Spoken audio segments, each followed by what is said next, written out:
বুধবার সকালে ঠাকুরগাঁওয়ের বাসভবনে সাংবাদিকদের সাথে সমসাময়িক বিভিন্ন ইস্যু নিয়ে কথা বলেন বিএনপি মহাসচিব মির্জা ফখরুল ইসলাম আলমগীর।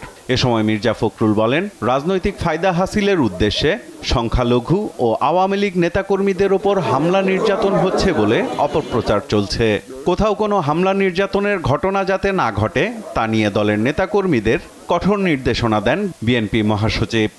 পতিত যে আপনার শাসক গোষ্ঠী তাদের লোকেরা পরিকল্পিতভাবে এখানে আপনার বিভিন্ন ঘটনার নাটক সাজিয়ে তারা এটাকে প্রচার করছে।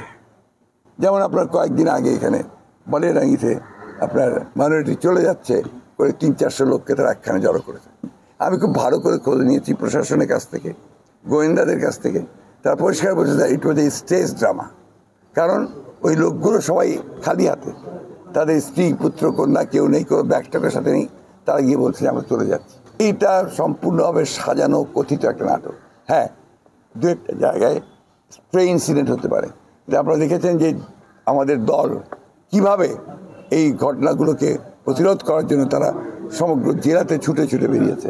পরে রংপুরে ছাত্র আন্দোলনে নিহত বেগম রোকেয়া বিশ্ববিদ্যালয়ের শিক্ষার্থী আবু সাইদের বাড়িতে গিয়ে তার কবর জিয়ারত করে সাইদের পরিবার ও স্বজনদের খোঁজ খবর নেন বিএনপি মহাসচিব। সংবাদকর্মীদের সাথে আলাপকালে বলেন, আবু সাইদ সহ সব শহীদের আত্মত্যাগ তখনই সফল হবে যখন ফ্যাসিবাদীদের সব ষড়যন্ত্র রুখে দেশে গণতন্ত্র প্রতিষ্ঠা হবে।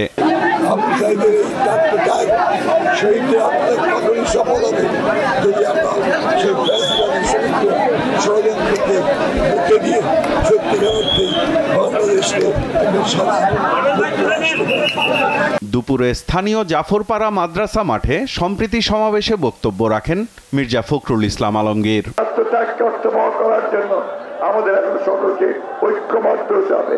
ঐক্যবদ্ধ হয়ে আওয়ামী লীগের হাসিনার সকল ষড়যন্ত্রকে রুখে দিতে হবে। বন্ধুগণ, আপনারা সব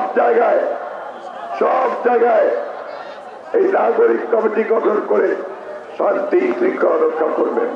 দেশে জনগণের সরকার প্রতিষ্ঠা হলে আওয়ামী শাসক গোষ্ঠীর চালানো হত্যাকাণ্ড সহ সব অন্যায় অবিচারের বিচার হবে বলেও মন্তব্য করেন বিএনপি মহাসচিব। এই হত্যাকাণ্ড চালিয়েছে তাদেরকে অবিলম্বে গ্রেফতার করে তাদের বিচার করতে হবে। হাসিনার বিচার করতে হবে। হাসিনার সঙ্গে তার মন্ত্রিসভা যারা চুরি করেছে, ডাকাতি করছে, হত্যা করেছে, তাদের সকলের বিচার করতে হবে।